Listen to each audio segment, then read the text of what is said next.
En daarom is dit vanoggend vir my regtig 'n besonderse voorreg om hierdie woord met u te kan deel, en ek het hom getitel 'n pen in die hand. En ek wil hê u moet vir 'n oomblik net baie mooi kyk na daardie prentjie wat op die bord hier agter my is. En hierdie prentjie het 'n baie sterk betekenis vanoggend. Maar ook, as ons verder gaan, het jy dalk hierdie bekende sêding al gehoor wat sê, the pen is mightier than the sword. Wat beteken dit vanoggend? Dit beteken dat die pen is magtig. Die pen is kragtig. Met ander woorde, daar's gewig agter 'n pen. Stem jy saam met my?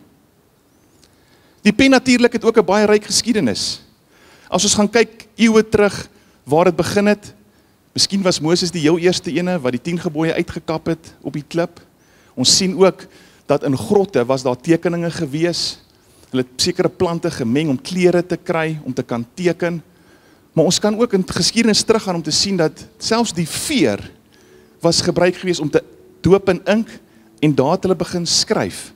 En eeue heen het die pen begin ontwikkel tot waar ons vandag is met 'n balpenpen met ink in, en ons kan skryf. Nou vir hoe lank dit nog gaan wees, weet niemand nie, want ons is nou al tot by digitale penne, is dit nie waar nie?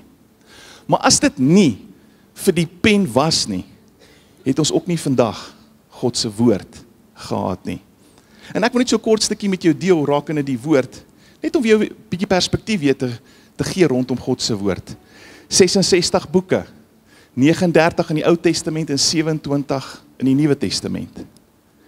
Die pen was ook verantwoordelik dat hierdie woord van God geskryf was oor 'n tydperk van ongeveer 1500 jaar. Deur so wat 40 verskillende skrywers. Hierdie skrywers het uit verskeie agtergronde gekom, insluitend konings, profete, priesters, vissers, dokters en geleerdes. Tog die diversiteit van menslike skrywers is hierdie skrywers deur die Heilige Gees geïnspireer. Eeue heen het konings en governments probeer om God se woord te vernietig, uit die samelewing uit te kry. Maar weet die kerk, tot vandag toe nog kon hulle dit nie reg gekry nie, want dit is God se woord. En hierdie woord is nog steeds van toepassing vir 'n dag en 'n tyd soos hierdie. Hierdie is 'n lewendige woord. Dis 'n lewendige woord. En weet jy, ek wil u as kind van God vanoggend aanmoedig en bemoedig, begin jou woord te lees. Leer die woord. Ek wil vir jong mense sê vanoggend wat so gewoond is aan tegnologie, dis wonderlik om op 'n tablet en op jou foon God se woord te kan lees. Maar die realiteit is ook daar, by the push of a button, that can change. By a push of a button, it can be deleted. Hierdie kan nie verander nie. Dis geskryf in ink, swart op wit, die weg en die waarheid. Amen. En as ek vanoggend kan gaan, en ek kan so 'n paar stukkies uit God se woord uithaal, dan wil ek graag begin vanoggend by Jeremia 1 vers 5. Baie bekende gedeelte in God se woord. En dis die Here homself wat hier praat, en hy sê vir Jeremia, vers 5, voordat ek jou in jou moederskoot gevorm het, het ek jou geken. Voordat jy gebore is, het ek jou aan my geheilig. Ek het jou as profeet vir die nasies aangestel. As ek vir 'n oomblik net so 'n bietjie kan stil staan by hierdie skrifvers, en ons gaan bietjie dieper in dit, en dan sê daai skrifvers, voordat ek jou in die moederskoot gevorm het, eerste dimensie. God het jou geken voordat jy in 'n baarmoeder van jou ma was. Sê die woord, het hy jou geken. Die tweede dimensie, eerste dimensie, hy het jou geken voordat jy in die baarmoeder was. Die tweede dimensie sê hy, voordat jy gebore is, het ek jou aan my geheilig. Dit beteken dat jy's alreeds nou in die baarmoeder van 'n moeder, reg om geboorte te gee. Dan sê God, hy het jou geheilig. Dan gaan ons oor na die derde dimensie toe, waar jy klaar gebore is, En dan kom die Here en hy sê, ek het jou aangestel as profeet vir die nasies.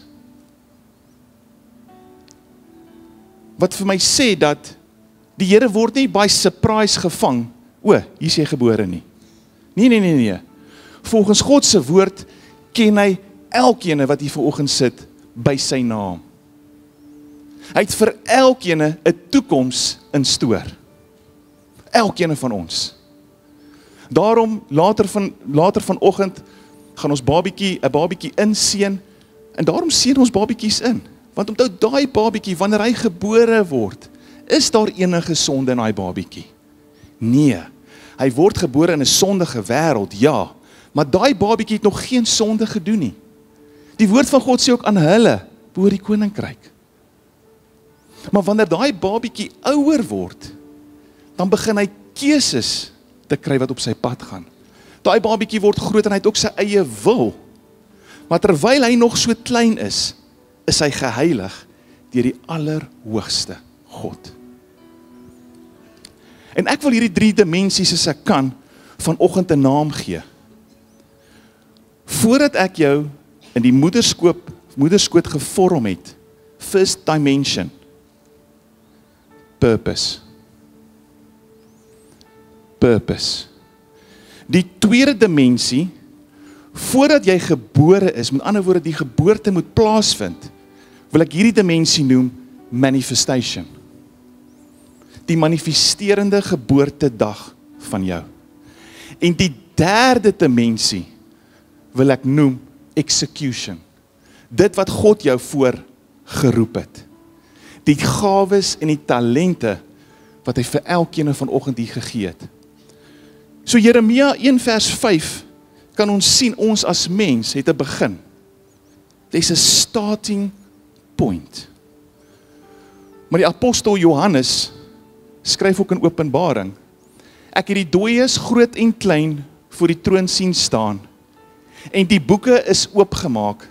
Daar is ook 'n ander boek oopgemaak, dit is die boek van die lewe. Die dooies is toe geoordeel volgens wat daar in die boeke geskrywe staan, oor alles wat hulle gedoen het. Daar kom ook 'n tyd, wanneer dit die einde is. En God se woord sê, alles wat ek en jy op hierdie aarde doen, word daar op boek gehou. Alles. Daar's engele wat skryf. Alles wat ons sê, alles wat ons doen, die goed en die sleg. En hierdie is die laaste wit troon oordeel, voordat ek jy geoordeel word. Wat beteken daar's 'n begin en daar's 'n einde. En tussen hierdie twee is daar iets wat gebeur. Fred, if you can join me. Tussen hierdie begin en hierdie einde is daar iets wat gebeur, what we call and life happens. En weet jy, as ek 'n prentjie kan neersit, lyk dit iets soos dit. Daar word 'n storie tussen hierdie twee tydlyne geskryf van my en jou. En tussen hierdie twee begin en die einde is waar ek en jy partykeer foute maak. Waar ons dit partykeer mis. En ek wil graag vanoggend met toestemming van Fred dat hy uit sy eie woorde net bietjie vir julle vertel wat het met hom gebeur tussen hierdie twee tye, begin en einde. En dank die Here, hy is nog nie by sy einde nie. But something happened. Fred. So I was born in Ermelo to a teenage mother who immediately gave me up for adoption. And I was adopted into a pretty normal Afrikaans family. Grew up Christian, unfortunately surrounded with Christians that are calling themselves Christians but don't live it. So I developed a small hatred towards people at that point in time. And as a teenager, you go through your identity crises and you reach a point where you kind of have to pull a line. It's like, this is what my parents believe, this is what I believe. And I went into the opposite direction. I first started seeking out different religions, started with Buddhists, then the Baha'i Muslim sects, and I just hated all of it. And that led me to a very atheistic point of view, in which I delighted in the fact that I could convince people to no longer be Christian. That was my goal. I trained myself, practiced to the point where I can make you doubt in your own Bible. And unfortunately, that's what I believed in. That's what I stood for. Until my beautiful mother-in-law told me about her dream that she had, that God gave her to give to me.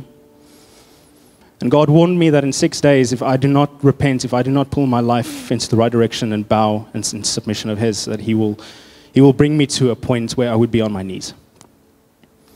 And I was stubborn. I refused. For the next 5 days, it was a struggle, it was a fight, it was a God no, God yes, taking the Bible, throwing it across the room. It's like, how dare, if there's a God, how dare He tell me what to do? And on the last day, that 6th day, I broke. And I believe today the Spirit was just upon me in that moment. I fell on my knees in that living room and I just said, God, fine. I surrender, I submit. I don't know what to expect, I don't know what to do, but I surrender and I submit. Just lead me, because I don't know what to do. For that next month, every question I had, He gave me a verse. Every thought that I had, every trouble that I had, He gave me a solution.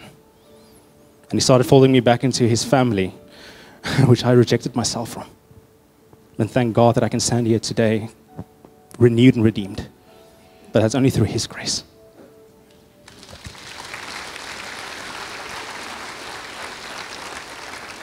Wat Fred nie vir julle sê nie is dat die Here het hom so aangeraak en het sy lewe so kom verander dat tans is hy besig met sy studies en met sy praktiese mentorskapprogram en hy voel in sy hart dat die Here hom geroep het vir die bediening, vir hom en sy vrou, om eendag soos wat die Here lei, soos wat die Here wil, God se mense te shepherd en om sy koninkryk verder te bou.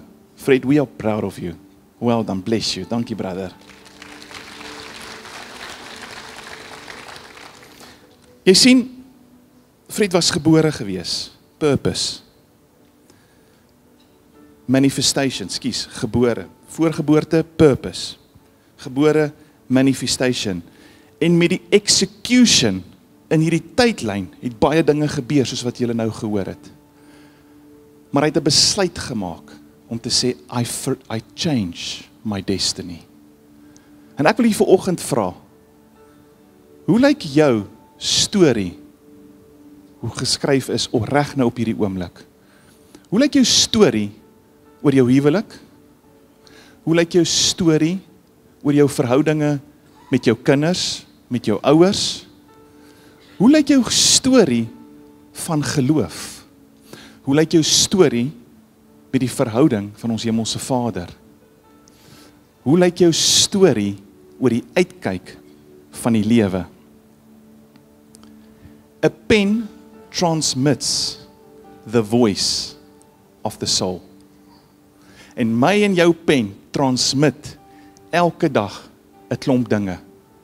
En elke dag word daar geskrywe.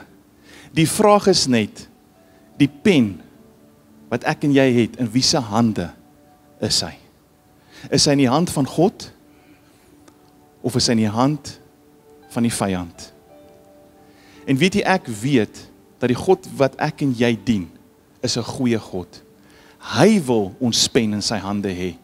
Hy wil hê dat ons terugstaan, sodat hy kan begin skryf. Hy wil hê dat ek en jy moet gehoorsaam wees. Ek wil vir jou vanoggend 5 punte gee, wanneer die verkeerde hand aktiveer 5 gevare. So wanneer daai pen van my en jou in die verkeerde hand is daar 5 gevare. Die eerste ene, verlies aan goddelike waarheid. Om dit te verander of te ignoreer, lei tot geestelike blindheid en verwarring. Dis hartseer om te sien wat se leringe vandag daar uitgaan. Dis hartseer om te sien dat die liggaam van Christus nie op dieselfde woord bedien en funksioneer nie. Weet jy, die goed wat kindertjies van die Here kwytraak en sê, is skokkend. Ek wil vir u sê, die tye waarin ons lewe, wat onsekere tye is, moet ons alles meet aan die woord. U het vanoggend in die banke 'n verantwoordelikheid dat hierdie boodskap moet gemeet word aan die woord van God. Wanneer jy iets sê, is daar skrif vir dit. Wanneer jy 'n uitlating maak, is dit geïnspireerd deur die Heilige Gees. Of sê jy maar net goed om te sê. Ek kan u die heeldag aanhou van wat mense kwytraak. Die geeste wat daar is, daar's 'n dakgees en 'n liggees en 'n wielgees. Nee, die woord spesifiseer duidelik hoeveel geeste daar is en wat se geeste daar is. Die probleem is, ons hoor dinge en dan dink ons dit is hoe dit is.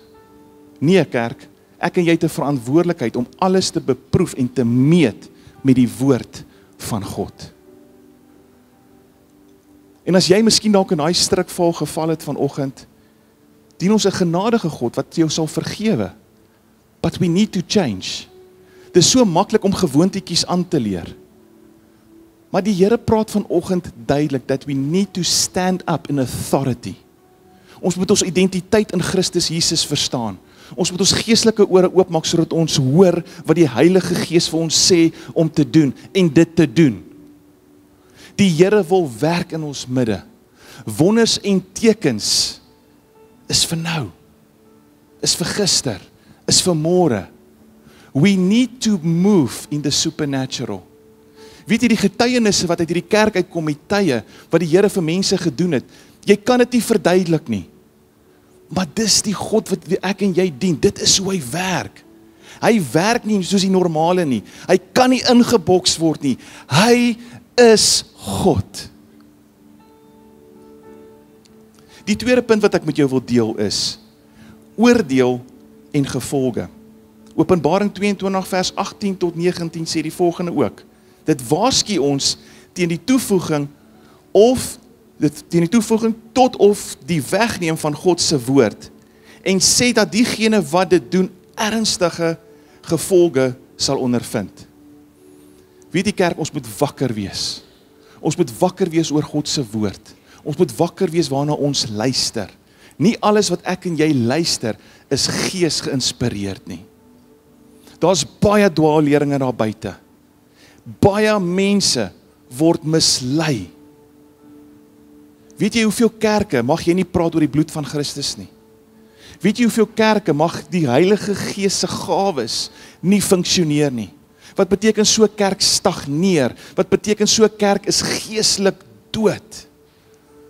Maar waar God se Gees kan beweeg, waar sy gawes kan opereer, dis 'n lewendige kerk. Dis 'n kerk waar daar groei is. Dis 'n kerk waar daar veranderinge is. Dis waar mense geestelik volwasse word en execute wat God vir hulle instoor het. Wat God hulle voorgeroep het. Die derde punt van 'n gevaar is die volgende. Morele en geestelike agteruitgang. Sonder God se leiding volg mense sy eie gebrekkige wysheid wat tot chaos en verdorwenheid lei. Ek kan maar net sê, gaan kyk na die wêreld.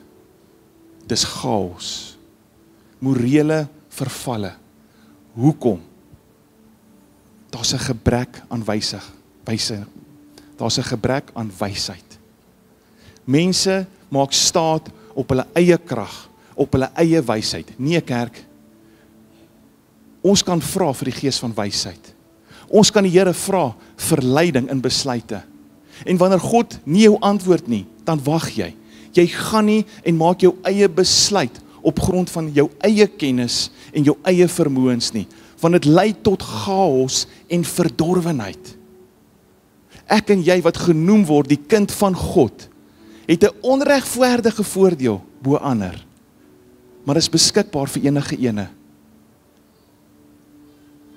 Hy's 'n goeie God. Hy's 'n goeie God.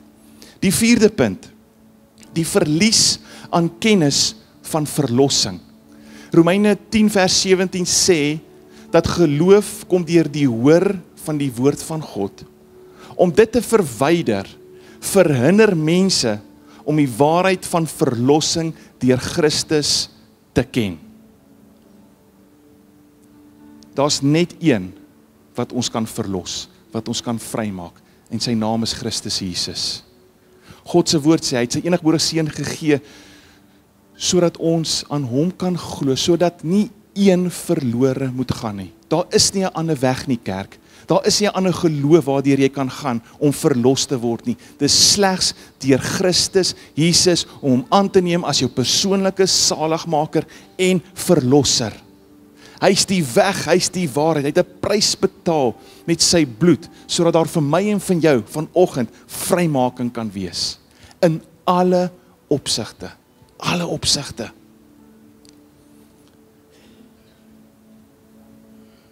Die laaste punt wat ek met jou wil deel, is die skeiding van God.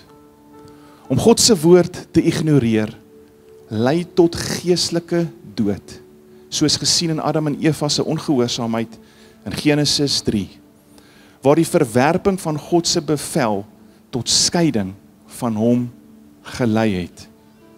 In wese simboliseer die verwydering van die pen uit God se hand die verwerping van sy gesag, wat lei tot geestelike agteruitgang, misleiding en oordeel. Kerk, ons is in 'n geestelike oorlog. Dis nie grappies nie. Daar's lewens op die spel. Jou toekoms is op die spel. Op grond van jou gehoorsaamheid beïnvloed jy selfs jou kinders se kinders se kinders se toekoms.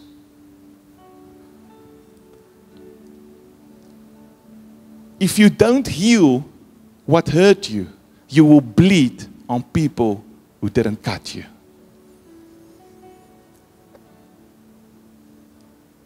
Wat het jy vernodig vanoggend om op genesing te kry? Daai trauma van die verlede as klein kind, as 'n klein seun, as 'n klein dogter, waardeur jy gegaan het, het nodig vanoggend om genees te word deur die Gees van God. Want as dit nie genees word nie, you will bleed on people who didn't cut you. Daai oop deure vernietig ander, maak ander seer. Ons het nodig dat die vrug van die Gees deur ons werk, gesien kan word vir ander. Is hierso enige iemand perfek? Nie een van ons hierso is perfek nie. Daarom het ons nodig om gedurig elke dag introspeksie te doen en te sê, Heilige Gees, wys my waar ek verandering moet bring. Vergewe my, Here. Help my, Here. Want as jy dit nie doen nie, maak jy ander seer, omdat jy iewerstes seer gekry het. En hier sit vanoggend mense reg deur die hele gehoor, wat genesing nodig het, wat onvergewingsgesindheid het, wat moet verander. Hier is so baie situasies. As ek hierdie mikrofoon vir elkeen moet gee, en ek sê, vertel ons jou storie. Ek dink ons sal regtig met trane sit, wat sal vloei vir dae. Hier's mense vanoggend wat deur baie gegaan het, verskriklike dinge gegaan het, wat nog steeds deur dinge gaan, wat hulle stikkend breek, wat nie hoop het vir die dag van môre nie, wat uitroep en sê, Here, hoor U my nog? En ek wil vanoggend vir jou baie goeie nuus gee. Die Here hoor jou. Maar hoe verander ek dit? Hoe verander ek dat die pen weer terugkom in God se hand?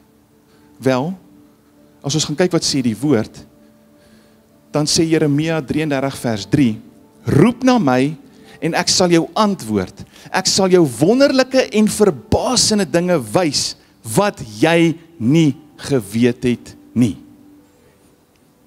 Die Here is alreeds in die toekoms. Hy is alreeds in oorwinning vir jou. Hy is alreeds by die oplossing vir jou. Maak nie saak wat jou omstandighede vanoggend hier is nie. Maak nie saak waardeur jy gaan nie. He is already in victory vir jou. Partykeer storms van die lewe help ons om karakter te bou. Partykeer leer dit ons geduld. Jesus sê in die woord dat daar gaan storms wees. Maar ons het sy Gees om ons te help en te versterk en daardeur te dra. Storms moet eindig, kerk. 'n Storm is nie daar vir 'n maand lank nie. Het jy ooit hier in Gauteng Pretoria gesien waar dit storms is vir 'n maand lank? Nee. Storms moet gaan.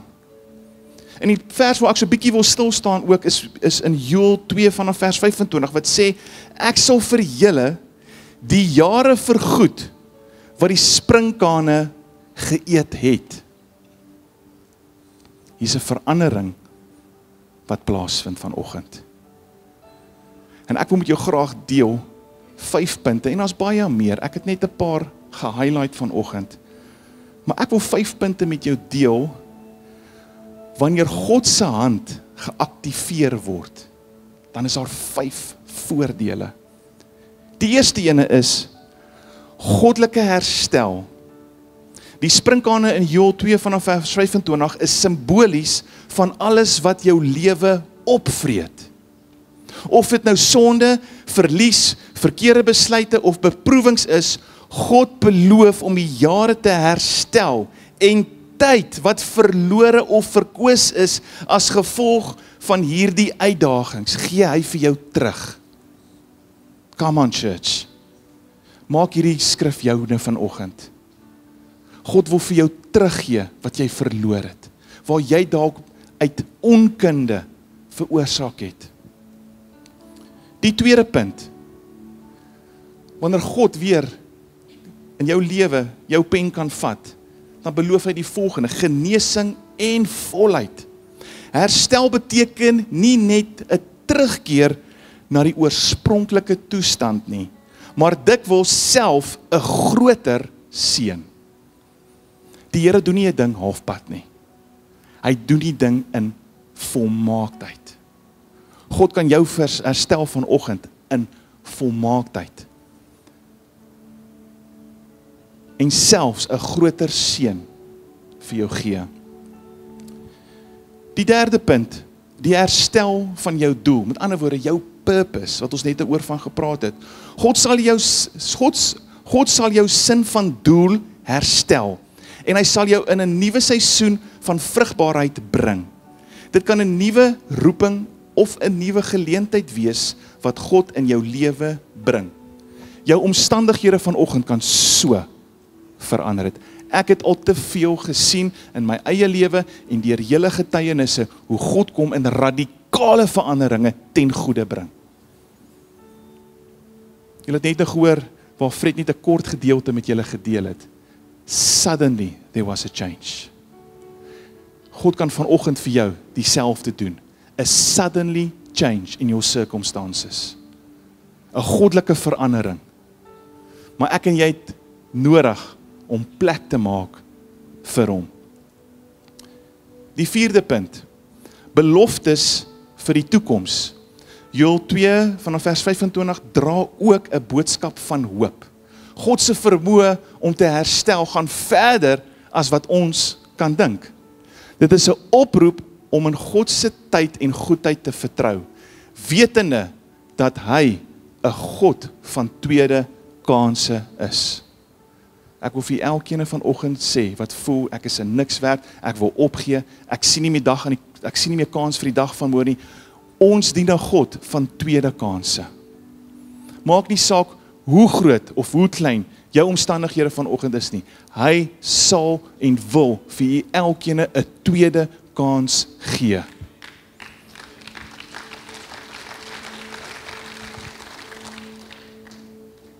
Nommer 5, en hierdie is 'n baie belangrike punt.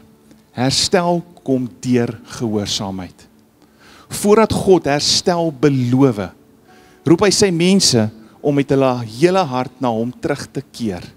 Die herstel is nie outomaties nie, maar kom wanneer ons onsself verneder, God soek en ons wegdraai van die dinge wat die verlies veroorsaak het. Weet jy dat trotsheid kan my en jou terughou van die beloftes van God? Deur nie op 'n plek te kom van erkenning nie, kan ons terughou van die beloftes van God. Ek en jy het 'n verantwoordelikheid om gehoorsaam te wees. Nie een van ons is bo die ander nie. God se woord sê ons is gelyk. En weet jy hoe baie mense sit met trots om nie te laat gaan nie, te trots om te vergewe, te trots om jammer te sê, te trots om te sê, Lord, come into my life and bring change. Onvergewingsgesindheid. Dit is 'n geweldige ding wat terughou. Dis asof daar kettinge is wat vas is, dat jy nie vorentoe kan gaan in dit wat God vir jou gegee het nie. Dit verhoed daai execution wat ons van gepraat het, sodat jy in die volheid van God kan inbeweeg. Ek wil vanoggend afsluit met hierdie laaste skyfie wat sê, sit jou pen terug in God se hand. Wanneer ons na hierdie prentjie kyk, is daar 'n mannetjie voor hierdie hand wat keer, dat hierdie hand nie moet skryf nie. En dan het jy 'n mannetjie daar agter, wat druk, dat hierdie hand moet skryf. En konstant in hierdie lewe, wat ons lei, is daar 'n geveg vir my en jou, teen lig en duisternis. En ons het nodig, om autoriteit te vat vanoggend, ons identiteit terug te kry en te sê, elke demoniese mag en krag moet gaan in my lewe. Ek neem terug die autoriteit wat God vir my gegee het. Ek en jy het nodig om te verklaar en te profeteer, dat my ingange en uitgange is geseënd. Die grondgebied waar ek beweeg, behoort aan God. En ons het nodig om God weer terug te bring in ons besighede as ons vernoot. Ons het nodig om God terug te bring in ons huwelike, in ons gesinne. Ons het nodig om Bybelstudie saam te doen. We need to fellowship. Ons het nodig om mekaar se laste weer te dra. Want wanneer ons dit begin doen, dan versterk ons geloof. En weet jy wat gebeur dan? Darkness flee. Maar wanneer ek en jy oop deure het, wanneer ons besig is met dinge wat ons nie moet doen nie, dan maak ons 'n deur oop. Al is daai skreefie net so groot. The enemy will take that opportunity. En is hartseer om te sien hoe kinders van die Here gaan en net alles destroy. Out of a lack of knowledge. Maar die Heilige Gees bring vanoggend vir u revelation, bring vir u waarheid om daai te verander, om daai skreefies toe te maak, om daai pen weer terug te sit en God se hand. Ek weet nie wat jou omstandighede hier is vanoggend nie. Ek weet nie waardeur jy gaan nie. Maar elkeen wat hier sit, glo ek met my hart in liefde, dat iewerstes het ons nodig dat God se pen weer moet begin skryf oor ons lewens. Iewerstes moet ons weer op 'n plek kom en sê, Here, verlang het ek stil gestaan, verlang was ek dormant, verlang het ek op die stoel gesit, ek meld aan vir diens. As jy nie weet hoe dit werk nie, ons het growth track. Know God, know us, know yourself, go impact. Alles word daar verduidelik. Wat ons glo, hoekom ons inseën, hoekom ons groot doop, hoe die gawes werk. Daar's 'n platform vir jou om vrae te vra. Daar's 'n platform om vir jou te sê, wat bied hierdie gemeente aan? Waar kan ek betrokke raak sodat ek kan groei? Sodat ek 'n bydrae kan maak? Want elkeen wat hier sit, het die Here geroep vir iets. Ons het nodig om 'n gemeenskap te impakteer. Ons het nodig om hierdie land te impakteer. Ons het nodig om hierdie wêreld te impakteer. Daar's siele op die spel. Daar's lewens op die spel. En ek weet dat die Heilige Gees het al by so baie vanoggend al kom klop. It's time to change. Ek dink ons word so gebombardeer deur die leuns van die vyand dat ons begin self wonder wie en wat ons is. Ek wil vir jou sê, die woord van God sê, jy's 'n seun en 'n dogter van die Allerhoogste. Binne in jou is opgesluit die Gees van God. Dis dieselfde Gees. Jesus en God die Vader, die drie-eenigheid. God die Vader, die Seun en die Heilige Gees. Daai Heilige Gees is binne in my en jou. Wat beteken, die autoriteit wat in ons opgesluit is ver bo wat ons kan dink of droom. Nie deur ons eie krag nie, maar deur hom. En hy is 'n goeie God, want hy lei ons in dit alles. Thank you, Jesus.